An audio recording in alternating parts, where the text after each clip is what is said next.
உலகெங்கும் நிறைந்திருக்கும் தமிழ் நேயர்கள் அனைவருக்கும் எமது மனமார்ந்த வணக்கம்.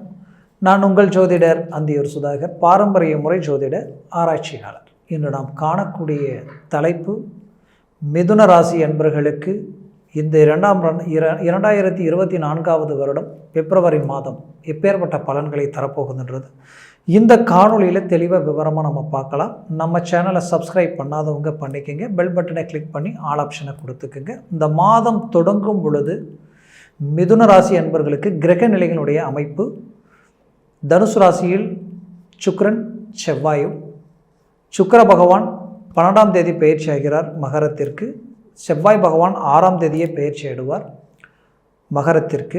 அடுத்தது உங்களது சூரிய பகவான், இந்த சூரிய பகவான் உங்களுக்கு 14ஆம் தேதி பயிற்சியாகி கும்பத்திற்கு சென்று விடுவார். அது வரைக்கும் பார்த்திங்கன்னா இந்த சூரிய பகவான் கும்பத்திலேயே இருப்பார்.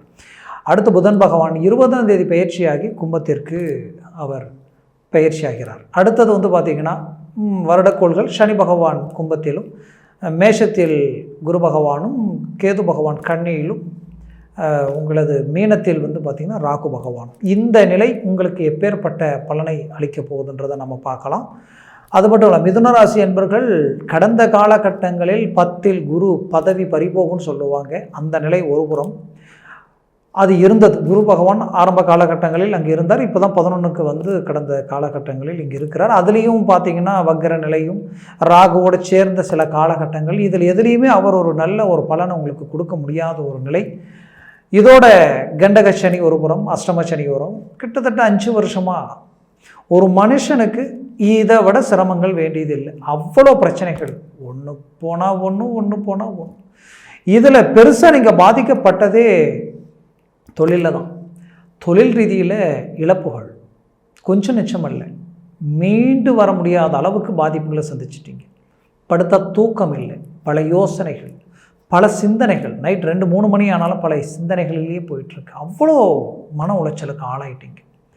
கணக்கெடுத்து பார்த்தா ஒவ்வொரு இடத்துலையும் நீங்கள் மற்றவங்களுக்கு நல்லதை தான் செஞ்சுருக்கீங்க, மற்றவங்களுடைய நலனை கருதி தான் ஒவ்வொரு முடிவும் எடுத்துருக்குறீங்க. இன்றைக்கி வரைக்கும் குடும்பம்னா குடும்பத்தை சார்ந்து வாழ்கிறீங்க, தொழில்னா தொழில் சார்ந்த தொழிலாளிகள்லேருந்து பார்ட்னர்ஷிப் ரீதியிலேருந்து அவங்க யார் மனசை கஷ்டப்படக்கூடாது, எல்லா இடத்துலையும் நம்ம வளைஞ்சு கொடுக்கணும்னு நினச்சி தான் வாழ்கிறீங்க.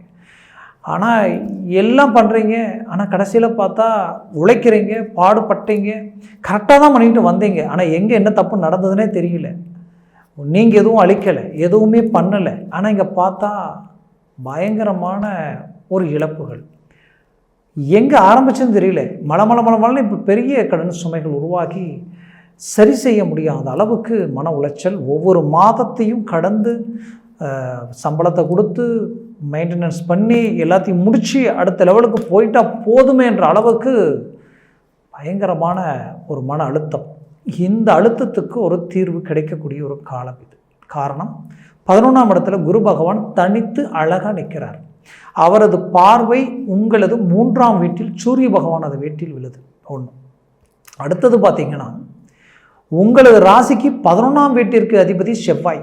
அவர் தனுசிலிருந்து கிட்டத்தட்ட மகரத்திற்கு உச்சமடைஞ்சு இந்த மாதம் 24 நாட்களும் உச்ச பவரோட அவர் உங்கள் தனஸ்தானத்தை பார்க்குறாரு, உங்களுடைய 3ஆம் இடத்தை பார்க்குறாரு, அடுத்தது உங்களுடைய லாபஸ்தானத்தை பார்க்குறாரு. இது எவ்வளோ பெரிய அற்புதமான அமைப்பு. இது ஒன்றும் போதாதான் நீங்கள் சாதிக்கிறதுக்கு கண்டிப்பாக சாதிப்பீங்க. மீண்டும் ரீஎன்ட்ரி கொடுப்பீங்க, பெரிய இலக்குகளை அடைய போகிறீங்க, உங்களுடைய தொழில் இருக்கிற எல்லா பிரச்சனையும் சரி செய்ய போகிறீங்க, உங்களுடைய துரோகிகளுக்கு பதிலடி கொடுக்க போகிறீங்க. ஆக வாழ்க்கையில் இந்த தருணம் உங்களுக்கு கிடைச்ச வரம். நடந்த நெகட்டிவை நினச்சி பாசிட்டிவை மிஸ் பண்ணிடாதீங்க, மூவ் பண்ணுங்க.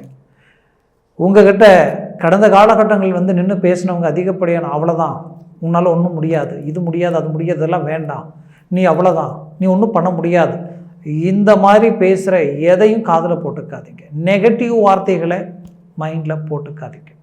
தூக்கி தூரம் போட்டுட்டு உங்களுடைய முயற்சிகளை பலப்படுத்தி அடுத்தடுத்து ஒவ்வொரு ஸ்டெப்பாக எடுத்து வச்சு போங்க, கண்டிப்பாக சாதிப்பீங்க. ஏன்னா இந்த மிதுன ராசி அன்பர்களுடைய ராசியினுடைய அதிபதி புதன், அவர் 4ஆம் இடத்தில் உச்சம் ப்ளஸ் ஆட்சி. 4ஆம் இடம்ன்றது என்னன்னு கேட்டிங்கன்னா அந்தஸ்து, மரியாதை, ஒருத்தருடைய செல்வம், செல்வாக்கு, ஒருத்தருடைய நிம்மதி, சந்தோஷம், இது எல்லாமே வண்டி, வாகனம், பூமி, யோக அமைப்புகள், சொத்துக்கள் சார்ந்த இடம், அந்த இடம் உச்சம் அடைஞ்சு ப்ளஸ் ஆட்சி அடைஞ்சு அதை விட வேறு என்னங்க வேணும் உங்களுக்கு? கண்டிப்பாக சாதிக்கிறீங்க. சாதிக்க பிறந்தவங்க நீங்கள். பெரிய இலக்குகள் அடைய போகிறீங்க. நல்ல பேர் புகழோடு வாழுவீங்க. நீங்கள் பல பேரை வாழ வைப்பீங்க. அந்த அமைப்பு இருக்குது. ஆக இந்த தருணத்தில் மூவ் பண்ணுங்க. உங்களது 3ஆம் வீட்டை பார்க்கக்கூடிய கிரகங்கள் மட்டும் சனி பகவானும் பார்க்குறாரு, குரு பகவானும் பார்க்குறாரு, செவ்வாய் பகவானும் பார்க்குறாரு, புதனும் பார்க்குறாரு, கடைசி நேரத்தில் சுக்கிரனும் பார்க்குறாரு. அப்போ இதெல்லாம் எவ்வளோ பெரிய அமைப்பு. மூவ் பண்ணுங்க. சக்ஸஸ். தொழில் ரீதியில் இருக்கிற எல்லா பிரச்சனையும் சரி செய்ய போகிறீங்க. மீண்டும் ரீஎன்ட்ரி கொடுக்குறீங்க. வேலையில் நீங்கள் பட்ட மன உளைச்சலை சரி செய்ய போகிறீங்க. வேலையில் ப்ரமோஷன் அடைய போகிறீங்க. கடந்த காலகட்டங்களில் உங்களுடைய யதார்த்தம், ஸ்ட்ரெயிட் ஃபார்வேர்டு, நேர்மை, போல்ட்னஸான அந்த பேச்சு, அதுக்கு நீங்கள் மற்றவங்களுக்கு இடைஞ்சலாக இருந்தீங்கன்ற ஒரு மோட்டிவில் உங்கள் மேலே தேவையில்லாத பழிச்சுமைகள் உண்டாக்கி அதனுடைய விளைவுகள் இன்றைக்கி எங்கள் வேலையை பறி போயிடுமான்ற அளவுக்கு பாதிக்கப்பட்டு நிற்கக்கூடிய உங்களுக்கு இது எல்லாத்தையும் சரி செய்திருவீங்க. மீண்டும் ரீஎன்ட்ரி கொடுத்துருவீங்க. 100% உங்களது வாழ்க்கையில் உங்களை ஓவர்டேக் பண்ணிட்டு போனவங்க கூட நீங்கள் மீண்டும் ஓவர்டேக் பண்ணக்கூடிய அளவுக்கு ஒரு காலமாக இது இருக்கும். அந்த அளவுக்கு வேலையில் ஸ்டாராக நிற்பீங்க. அரசியல் சார்ந்த ரீதியில் இருக்கிறவங்களுக்கு ஒரு நல்ல வாய்ப்புகள். கடந்த காலகட்டங்களில் பட்ட அந்த கடன் பாதிப்புகள் எல்லாத்தையும் சரி செய்யக்கூடிய நிலைகளை உண்டாக்கிடுவீங்க. கவலைகள் வேண்டாம். உங்களுக்கு ஒரு பேர், உங்களுடைய அங்கீகாரத்தை நீங்கள் உண்டாக்கிடுவீங்க. இது எல்லாமே இந்த காலகட்டங்களில் மிதுன ராசி அன்பர்களுக்கு நடக்கும். சொந்த பந்தம், உற்றார் உறவினர்களால் பலவித மன உளைச்சலுக்கு ஆளானீங்க. கூட பிறந்தவங்களால் பலவிதமான சிக்கல்கள், எதிரெடுத்தாலும் பிரச்சனை. நீங்கள் நல்லதையே செஞ்சுட்டு வந்தீங்க, ஒன்று நீங்கள் செய்யலைன்னதும் மீதி 9ஐயும் மறந்துட்டு அந்த ஒன்று மனசில் வச்சுக்கிட்டு இன்றைக்கி உங்களை குற்றவாளியாக்கி உங்களை குறி வச்சு தாக்குற மாதிரி இன்றைக்கி உங்கள் மனசை காயப்படுத்திக்கிட்டு இருக்கிறாங்க. அது மட்டும் கிடையாது, இது எல்லாத்துக்குமே நீங்கள் மீண்டும் ஒரு மேன்மையான ஒரு நிலையை அடைய போகிறீங்க. நீங்கள் நல்லா இருக்கும்போது உங்களை பயன்படுத்திக்கிட்டாங்க. இன்றைக்கி நீங்கள் பாதிக்கப்பட்டு நிற்கும்போது உங்களை பக்கம் நிற்கிறதுக்கு கூட ஒரு ஆள் இல்லை.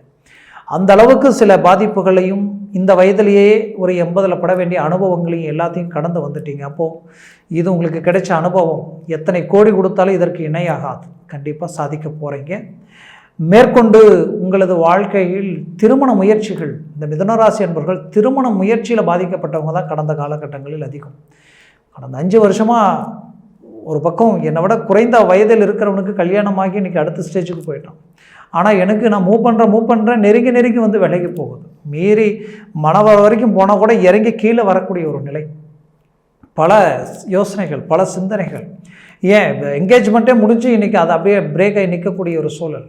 எவ்வளோ மூவ் பண்ணாலும் எதுலேயும் பலன் இல்லைன்னு நினச்சவங்களுக்கு கண்டிப்பாக சரி செய்துடுவீங்க. இந்த காலகட்டங்களில் அமைச்சிடுவீங்க. 11ல் குரு பகவான் இந்த 3 மாதம் தான் இருப்பார். அதுக்குள்ளே நீங்கள் முடிச்சே தீரணும். அதுவும் இந்த பிப்ரவரி மாதத்தில் உங்களுடைய 3ஆம் இடத்தை பார்க்கக்கூடியவர் அவர். அதே போல் தனஸ்தானத்தையும் செவ்வாய் பார்க்குறார். இது எல்லாமே உங்களுக்கு கிடைச்ச ஒரு ஹைலைட். ஏன்னா அவர் உங்களுக்கு பார்த்திங்கன்னா லாபஸ்தானாதிபதி. இந்த குரு பார்வை உங்களது 3ஆம் வீட்டில் விழும் பொழுது இது ஒரு அருமையான வாய்ப்பு. முயற்சி பண்ணுங்கள்.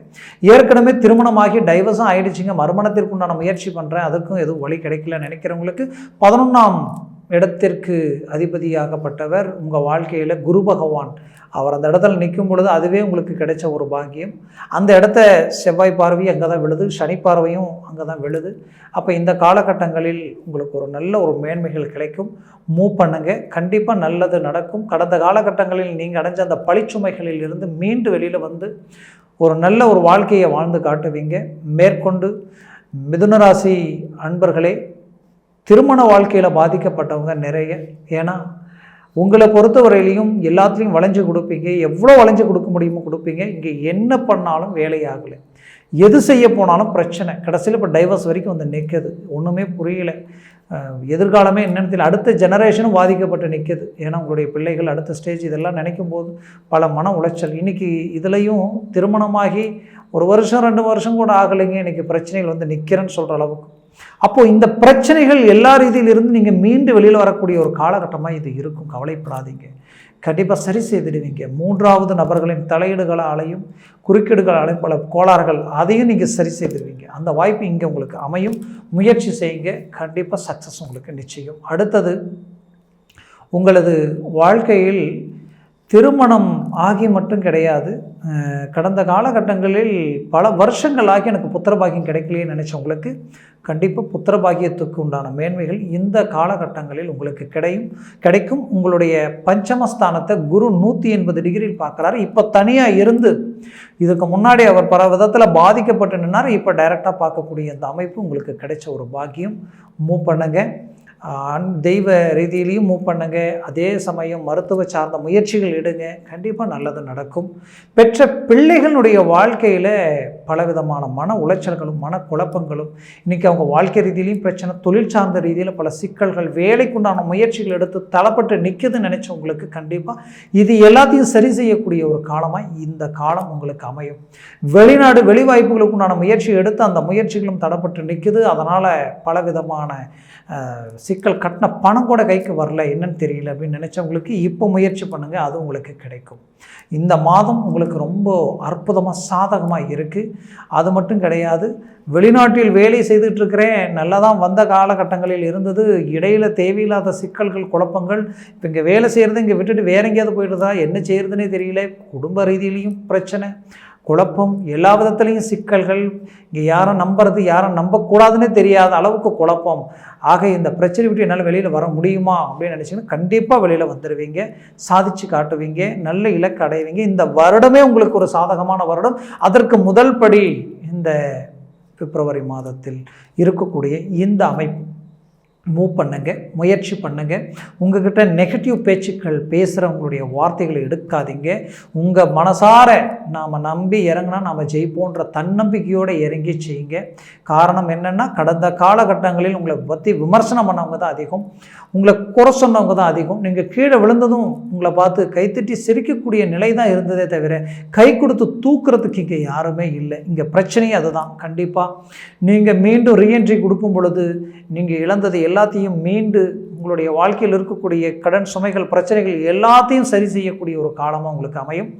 அது மட்டும் இல்லை, ரிஷபராசி அன்பர்களின் குழந்தைகள், பெற்ற குழந்தைகள் கல்வி ரீதியிலையும் ஆரோக்கிய ரீதியிலையும் சில பாதிப்புகளை சந்திச்சிருப்பீங்க கடந்த காலகட்டங்களில். அதை சார்ந்த பிரச்சனைகள் சரி செய்யக்கூடிய ஒரு காலமாக இந்த காலம் உங்களுக்கு அமையும். ஆரோக்கிய ரீதியில் மெயின் சிக்கல் அடைஞ்சிடும். ஏன்னா அஷ்டம சனி ப்ளஸ் கண்டக சனி, இந்த சனி இந்த இடத்துல இருந்துட்டாலே நரம்பு சார்ந்த பிரச்சனைகளும் எலும்பு சம்மந்தப்பட்ட பாதிப்புகளும், சிலருக்கு வண்டி வாகன ரீதியில் விபத்துகள் சார்ந்த சிக்கல்கள், இது எல்லாத்தையும் கடந்து உடல் உபாதைகள் உடல் சார்ந்த பாதிப்புகளை சந்தித்து வந்திருப்பீங்க. அதனால் இன்னுமே சில பிரச்சனைகள் தீராத அளவுக்கெல்லாம் சிலருக்கு இருக்கும். கண்டிப்பாக அது வரக்கூடிய தருணத்தில் ஆட்டோமேட்டிக்காக அதுக்குண்டான ஒரு தீர்வு, ஒரு ரிசல்ட் கிடைச்சிடும். கவலைப்படாதீங்க. 55 வயதுக்கு மேலே இருக்கிறவங்களுக்கு தொழில் சார்ந்தும், அதாவது நமக்கு இது வரைக்கும் நம்ம வேலையில் இருந்தோம், நமக்கு வரக்கூடிய அந்த பென்ஷன் பணம், அது இந்த மாதிரியான சில விஷயங்கள் உங்களுக்கு பிரேக் ஆகி நின்று இருக்கும். இது வருமானம் எதிர்பார்த்துட்டு இருந்திருப்பீங்க. கண்டிப்பாக அது எல்லாமே இந்த தருணத்தில் அதற்குண்டான முயற்சிகள் எடுங்க, கண்டிப்பாக வந்து சேரும். பூர்வீக சொத்துக்களில் இருக்கக்கூடிய பிரச்சனைகள் சரி செய்யக்கூடிய ஒரு கால அமைப்பு. ஏன்னா பஞ்சமஸ்தானத்தை குரு டைரெக்டாக பார்க்குறாரு. அதுவும் இந்த காலகட்டங்களில் இந்த பிப்ரவரியில் நீங்கள் மூவ் பண்ணுங்கள், நல்லது நடக்கும். இந்த 3 மாதத்துக்குள்ளே அதற்குண்டான முயற்சிகள் எடுங்க, அது உங்களுக்கு சாதகமாக இருக்கும். பூர்வீக சொத்துக்கள் மட்டும் இல்லை, பூர்வ புண்ணிய ரீதியில் இருக்கக்கூடிய பாதிப்புகளை நீக்கக்கூடிய ஒரு காலமாகவும் இது உங்களுக்கு அமையும். மேற்கொண்டு வந்து பார்த்தீங்கன்னா, புத்திர பாக்கியம் எனக்கு இல்லைங்க, போகாத கோயிலில் கும்பிடாத தெய்வம் இல்லைன்றவங்களுக்கு கண்டிப்பாக இந்த தருணத்தில் அதை சார்ந்த வாய்ப்புகளும் உங்களுக்கு அமையும். பூமி சார்ந்த சிக்கல்களும் சட்ட ரீதியில் வழக்கு சார்ந்த பிரச்சனைகளும் இருக்கிறவங்களுக்கு இந்த தருணத்தில் சரியாகக்கூடிய ஒரு காலகட்டமாக உங்களுக்கு அமையும். கஷ்டப்பட்டு உழைக்கிறேன், பாடுபடுறேன், எவ்வளவோ தொழில் ரீதியில் இன்வெஸ்ட்மெண்ட் பண்ணி இன்றைக்கி சம்பாதிக்கிறேன், ஆனால் இது வரைக்கும் நான் டெம்பரவரியாக தான் உட்காந்துருக்கிறேன், எனக்கு ஒரு பர்மனெண்ட்டான ஒரு பூமி இடம் வீடு அமைக்க முடியலன்ற குழப்பத்தில் இருக்கிறவங்களுக்கு கண்டிப்பாக இந்த தருணத்தில் அதை சார்ந்த விஷயங்கள் அருமையாக அமைச்சிடுவீங்க. நல்ல இலக்க அருமையான மேன்மைகளை உண்டாக்கிடுவீங்க. அதில் எந்த கவலையும் வேண்டியது இல்லை. மொத்தத்தில் இந்த காலம் உங்களுக்கு ஒரு பொற்காலம். நம்பி கொடுத்த பணம் கைக்கு வரலை, இன்றைக்கி வாங்காத கடனுக்கு நான் வட்டியை கட்டிகிட்டு இருக்கிறேன், ஏன் வட்டி வாங்கி வட்டி கட்டக்கூடிய நிலைக்கு ஆளாயிட்டேன், நம்பி ஏமாந்துட்டேன் நினைச்ச உங்களுக்கு கண்டிப்பாக அந்த பிரச்சனை உங்களுக்கு சரியாகிடும். மீண்டும் ஒன்று சேர்ந்து மேன்மைகள் அடைவீங்க. வாழ்க்கையில் ஒரு நல்ல இலக்கை நோக்கி பயணம் பண்ணுவீங்க. கவலைப்படாதீங்க, இது ஒரு நல்ல தருணம். மூவ் பண்ணுங்க, முயற்சிகள் செய்யுங்க. உங்களுடைய ஒவ்வொரு முயற்சியும் உங்கள் வாழ்க்கையில் பெரிய லெவலில் இந்த தருணத்தில் உங்களுக்கு கைகூடி வரும். மொத்தத்தில் மிதுன ராசி அன்பர்களின் வாழ்க்கையில் இந்த கால அமைப்பு கிடைச்ச ஒரு வரம், ஒரு பாக்கியம். முயற்சிகள் செய்யுங்க. இதுவரைக்கும் நான் சொன்ன இந்த பலன்கள் எல்லாமே கோச்சார ரீதியினுடைய அடிப்படையில் தான் சொல்லியிருக்கிறேன். ஜனன ஜாதகத்தில் திசா புத்திகள் ப்ளஸ் உங்களுக்கு சர்வாஷ்ட வர்க்கத்தில் இருக்கக்கூடிய கிரக அமைப்புகள் எந்த அளவுக்கு இருக்கோ அதை சார்ந்து தான் இந்த பலன்கள் முழுமையாக கிடைக்குமா இல்லை சற்று குறையுமான்றது. அப்போது உங்கள் ஜனன ஜாதகத்தை பார்த்து எந்த ஒரு முடிவு எடுக்கிறது நல்லது. அப்படி ஜனன ஜாதகத்தை பார்த்து நீங்கள் எந்த ஒரு வேலைப்பாடுகளை செய்யணும்னு நினச்சிங்கன்னா கீழே இருக்கக்கூடிய கான்டாக்ட் நம்பருக்கு கால் பண்ணி முன்பதிவு செய்து வாட்ஸ்அப் மூலமாக உங்களது ஜாதகத்தை அனுப்பி தெளிவாக விவரமாக கேட்டு தெரிஞ்சுக்கிங்க. அதை சார்ந்து எந்த ஒரு முயற்சிகள் எடுங்க, அது 100% உங்களுக்கு வெற்றிகள் கிடைக்கும். மொத்தத்தில் மிதுன ராசி அன்பர்களின் வாழ்க்கையை வளமாக அமைந்திட எமது மனமார்ந்த வாழ்த்துக்கள். நன்றி, வணக்கம். மீண்டும் சந்திக்கலாம்.